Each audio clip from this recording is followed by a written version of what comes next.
I know we've asked you about Bobby so many times that you've seen him a few days now. What stands out to you about him?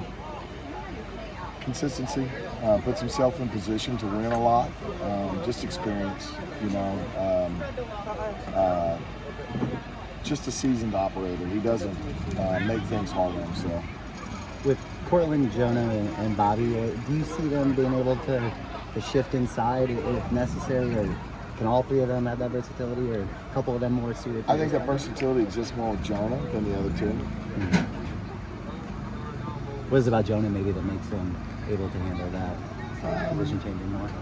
He's just a little bit of a thicker body, maybe a little more of a guard body. Cortland and Bobby are a little bit longer, leaner guys. Yeah. When it comes to the kind of physical nature and the amount of mass you have to block on the interior, I think he's a little more adept to do that. Somebody think with Bobby being a 2-year starter and coming in here that he'd have a spot waiting for him. Are you making him earn it, or what's the approach with him? So you got a spot waiting on you? You already got him penciled in. I do. Oh, you did? Okay. Well, listen, every spot is up for competition. I know it sounds cliche, but it's just the way it is. I mean, we got to play the best 5. I've had years where I played more than 5 because they were playing at a pretty high level. That's been less than not, but all 6 of those guys right now at the top are operating at a really high level. Mason Murphy's really coming on. Gino Canona's really coming on. So we're building a little depth behind them, and that's what fall camp is all about. We're grading every practice, every rep we take, and we'll make decisions as we get closer to game time. Gino's a guy we didn't hear much about the last couple of years. What's really jumped off the field for him with you? I think just experience and learning to play the game. It's so down for him, and he's really strong. He's intelligent. He plays with a mean streak.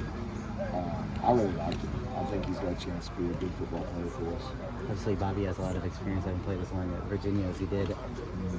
But having missed spring, can you tell there's a little bit of disconnect there, or does the experience kind of step in? I think there's a little bit of disconnect sometimes scheme-wise, just trying to pick it up, and when it's moving full speed, but technique-wise, I mean, there's not a lot of disconnect. That's where a guy like that just, again, he just puts himself in position to be successful. How have you and Brett kind of worked where he's got to know everything about the offensive line and kind of see what you're seeing?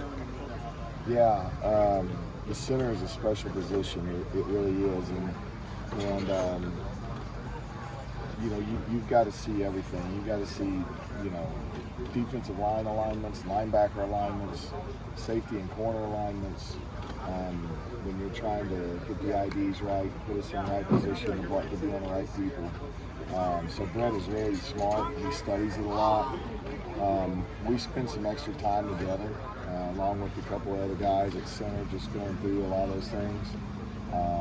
But overall, man, he's been really sharp. He's been coach level for me too. He's an intelligent kid. He's into it. He wants to be good, and that kind of passion, desire. He's not going to leave a question unanswered. You obviously knew coming in that Voorhees was a key guy for you, but working with him, going through these last months, what has stood out to you about him and just his veteran presence? Well, I think the best thing that he's done is he's continued to get better. He hasn't just said, "Oh, I've arrived, I'm here, here I am." I mean, he's working on little things every day. He's improving his game every day. And so when your older guys, the younger guys, see your older guys pressing to get better, and even the veteran guys around him see him pressing to get better, that's leadership when it comes to a 5th-year, 6th-year senior, whatever he is.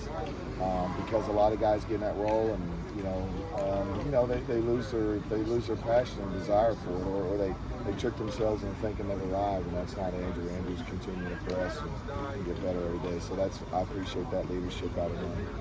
How well in the defensive line? Any guys stand out on that side of the ball that you go against every game? Yeah, man. I'm not going to single anybody out, but I will say, Coach. I'm not going to. I will say this. I've been impressed with the defensive line over the first 4 practices. They're doing a nice job. They're playing really hard. They're flying around. They're running with the football, and they're executing. I think they're executing at a higher level what they're wanting to get done just through 4 practices, and maybe they did all spring. So that to me is encouraging. How well do you see the running game complementing the passing game with this offensive line? Well, I think anytime you get a group of explosive receivers like we have, you're going to get into some situations where you're going to get favorable blocks as you run the football.